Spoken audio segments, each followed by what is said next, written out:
Hi everyone, my name is Erica Marie and I'm known as the Chakra Analyzer.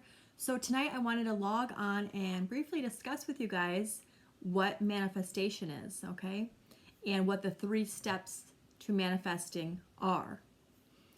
So I want everyone to take a moment and think back to when they were a child and you happened to walk upon a well, or let's say a fountain, and someone handed you, a coin and said, "Here, make a wish," and throw it in to, take the coin and then throw it into the well or into the fountain. Okay? So you made your wish, you set your intention, you took action by throwing the coin into, the well or the fountain, and then you walked away. And you probably didn't even think about your wish like ever again, okay? You didn't have an expectation, or, you might have forgot about it the next day, right? Okay, so I just said in that, scenario, I described the 3 steps to manifestation, okay? So we all are aware of the 3 steps because we're informed of these 3 steps when we were kids, but no one tells us how important these 3 steps are and how when you take each step and you work them together, you can manifest your heart's true desires, okay? It's important to watch your thoughts because not only can we manifest our heart's true desires, we can also manifest negative things. So let me explain. So number 1, when you want to manifest and you don't even realize you're manifesting, I'm going to tell you guys, you don't even realize you are. So when you set an intention from your heart, you could think it, you feel it, you can even speak it into existence, okay? You're taking the first step to manifesting, especially when you attach an emotion to your thought. That's energy, you're putting that out there. Now, in order for this to manifest, you have to take action. So just like when you had your coin and you were manifesting your wish, you were thinking it and then you took action by throwing the coin into the well. So an example of this would be, let's say you want to manifest the house of your dreams. So you are thinking of and envisioning your perfect home, and then an action that you might take is, hey, I'm gonna go look at open houses. I'm gonna go on realtor.com. That's taking action. Or I might go and apply for a loan to get a home, or see what I'm qualified for. Those are actions you're taking towards your manifestation, okay? You're not controlling the outcome by taking action. You're simply just taking action towards what you're manifesting, meaning if you want to manifest a house, there's certain actions and steps you take here and in the material world, such as going and looking at houses just to see if you can come across the house of your dreams, right? Okay, so then after you take action and you go to the open house, your step 3 is you let go and let God. Hey, if I'm meant to get this house, I'm going to get this house. I'm not going to stress about it. I'm not going to worry about it, because when you stress and worry, so when you're in between step 2 and 3, let's say you're in between the step and you throw in worry, the what ifs, the woulda, coulda, shouldas type, and overanalyzing, thinking about everything that can go wrong along the way, you are actually blocking your manifestation from coming in. People don't realize this. Fear, worry, doubt is energy. And when you put that energy, it's counteracting what you set your intentions as, right? It's like you set the positive intention, your heart's true desire, that's energy out there. But then if you don't allow step 3 to happen and you block it with worry, doubt, and the what ifs, then it's not going to happen, guys. You're blocking it because the universe doesn't know what to do because you're doing, it's almost like it's wishy-washy. Like you said you wanted, the universe like, well, you said you wanted this, but then now you're doing this. I don't know what to do. So then it doesn't do anything, okay? So you have to allow to let go and let God, and you have to give up any expectations. You basically need to have the attitude, this is the house that I want. I'm going to take action and try, to see if I qualify and get it. But if I don't get it, I don't get it. If I get it, I get it. You just have to let go of any kind of expectation of the outcome, because you never know. You might, there might be another house that comes up that you're like, oh, wow, like this one's even better than I can even imagine for myself. You just never know what's going to come in for you, okay? So I'm going to tell you guys a story. Well, I'll share with you guys a story that I read about, I don't know, I want to say it was like 15 years ago. And then I'll share with you guys my own personal story about manifesting. So I remember reading in this magazine article. I might have been sitting at the doctor's office or something. I don't know. But I remember reading an article, and this guy had wrote in saying that he had just moved into, his new home. It was the house that he could always imagine having, when he was younger. And he was, going through boxes of old things because he had just moved in. And he came across a shoebox that he had back when he was like right out, in college or whatever. And he said that he opened up his shoebox and he would keep like little articles or things that he wanted, like pictures of cars, like his dream car, or pictures of, a dream home, or, a picture of a girl that, he could envision marrying. That was, he would save these things that he would see in magazines that he wanted someday. Kind of like a vision board, but it was a vision box, right? So he saved his things in this box, and he had forgot about the box. He never opened it again. He just forgot about it. Well, when he moved it into his new home, he had opened up his box and he was going through the pictures, and he was like, oh wow, having fond memories. And all of a sudden he opened up, this one picture that he saved. It was a newspaper clipping, and it was a picture of this beautiful house that he always wanted. And he didn't realize when he looked at the address of that clipping, it was actually the house that he just bought and moved into. And he couldn't believe how after all those years, he actually manifested that physical house. Like that was the location, that is the house that he moved into. So manifestation can happen, but it's on God's time, it's on divine time. Okay, so you can manifest within 24 hours. Hold on a minute. What do you need? A charger. Check on the fireplace. So you can manifest within like 24 hours. You can manifest something within a week. You can manifest something in 10 years. But as long as you're setting that intention out there with your true heart's desires, and you're setting that emotion with it, like you can envision yourself there, you can picture yourself there, how he did for this house. He ended up being there. It just wasn't on the time that he thought, because he let go and he let God. And the action he took throughout his life is he was able to buy a house. Okay, he took action eventually and bought a house, and that ended up being the dream house. Okay, so now I'm going to share my own personal story. And my manifestations actually have been, throughout the years, happening closer and closer. So it's not happening within years anymore. So when I manifest, I have been manifesting instantly. Like the year 20, and this has been happening for a while, but I've always been told that the year 2020 is really when we step into our full power and we'll be able to manifest instantly, okay? So it was, I want to say, 2 years ago now, because I think, yeah, my youngest nephew, he will be 2. So my sister and I decided to take our kids to like this local beach around the 4th of July, weekend or whatever.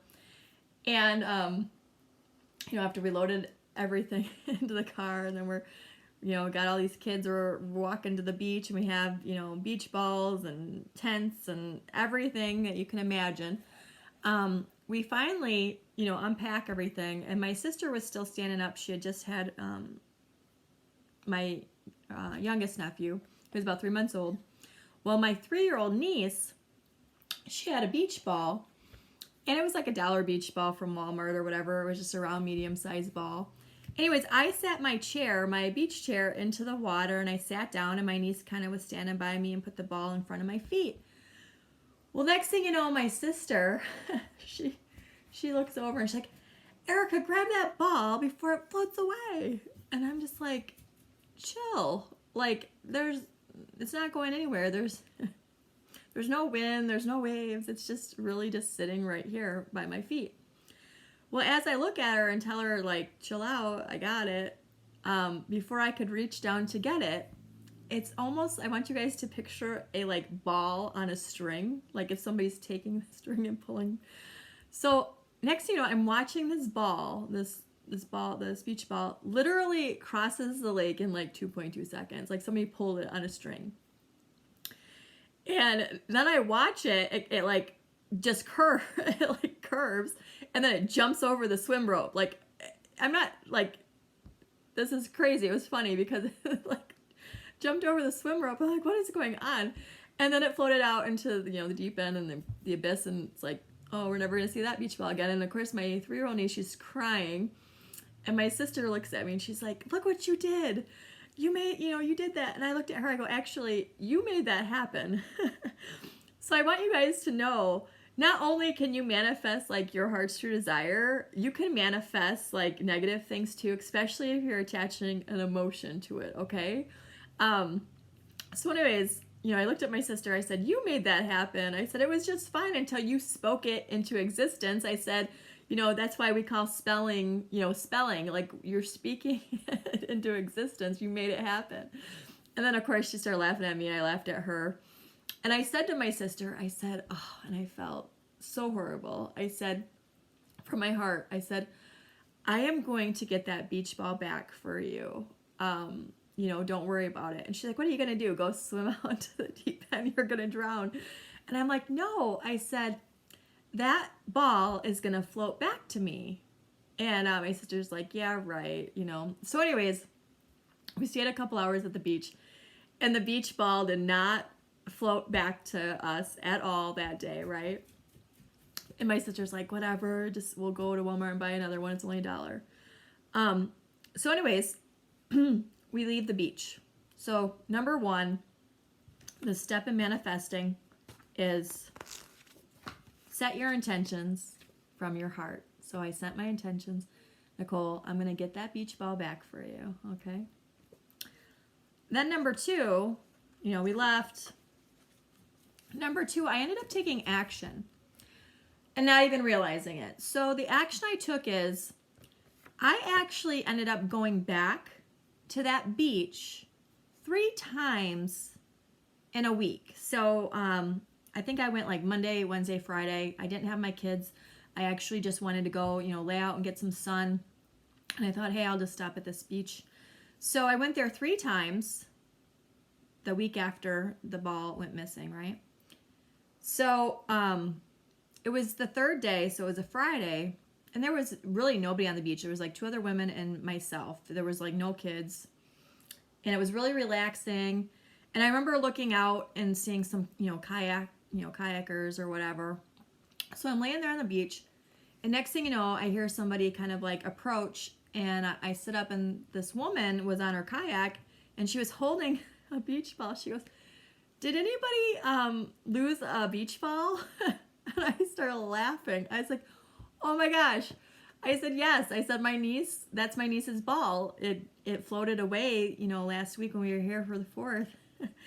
And I laughed. I said, don't think I'm crazy. I said, can I take your picture? Because my sister's not going to believe me. She's going to think that I bought this ball at Walmart. And I said, but in fact, it floated back to me because the lady, it floated over to me and gave me the beach ball. And she thought it was a funny story. And I took her picture with the ball and the kayak. And, so that was the second, like, actions I took. I took actions by going there, but I didn't have an expectation. I never even thought about the ball, to be honest. I was just thinking about laying out and getting a tan and enjoying myself. So the step 3 that I did and didn't even realize it was I let go and I let God. So when I set my intention, when I did the first step, I set my intention I was going to get back for her. Number 2, I took action, not necessarily getting the ball back, but I took action going to that place where the ball actually, disappeared at. And 3, I let go and let God. I never thought about it again, and I had no expectations. I have no thoughts about how I was going to get that ball back. I never thought about it again, and then that's when it appears. A lady brings it right up to me in a kayak, and it floated back to me. Okay, guys? So it's kind of a fun story. And that manifestation, it took about a week. There's other incidences where I have manifested something within 24 hours. And I want you guys to know when, for example, if you think of somebody or you're like, somebody pops in your head and then all of a sudden you see them like the next day or, within, the week, please know that is not a coincidence. So I think the word coincidence ends up, downplaying the power that we have to manifest. So if we think about something, that is energy, guys. We are putting that out into the universe. So if you just happen to be thinking of a song in your head, or for me, for example, I'll think about a movie that I used to watch when I was little. And my parents had HBO when I was growing up, so I just remember all these movies from the 80s, and I'm like, oh, remember that one movie? I'd love to see that. And I kid you not, I'll think about that movie, and the next day, I will see it streaming on either Netflix, Vudu, Hulu, Prime, YouTube. I will end up seeing, that movie within 24 hours for me to watch. Okay? That is how quick my manifestations are happening. So we do have the power. Our thoughts are power. Okay? As long as we follow those 3 steps to manifestation, it will happen. And the only reason or way it will not happen is if you block the manifestation. And people don't realize, this is self-sabotage. People don't realize that we block our own abundance. We block everything. So our birthright, we are here, and abundance is our birthright. We're told growing up, or we're just told, money's bad or abundance is bad and you're supposed to live in a poverty lack mindset and you're worthless or you got to work extra hard to get what you want. We're taught these things, and that's actually not true at all. We are blocking our own abundance because we start worrying, we start setting expectations on things, we're starting to control things. So the number one thing that stepping into 2020 is that all the energy signs are going through when I do readings is control issues. Give up your need to control the outcome and put your trust and faith in God that it's all going to work out when it's supposed to work out, and stop sabotaging your lives, guys. Stop sabotaging by putting worry above anything else. Okay, so you can't live in both energies. You cannot live in faith and fear. You have to choose one or the other. And I would choose faith if I were you guys. Okay, so that was manifestation and the 3 steps to manifesting. Remember, if you live in fear, you're going to block your manifestation, and you might even manifest, fearful things, and you don't want to do that. So stay in your heart's true desires, manifest those heart's true desires, and you guys will be able to have a wonderful and bright future. Okay? See you guys later. Bye.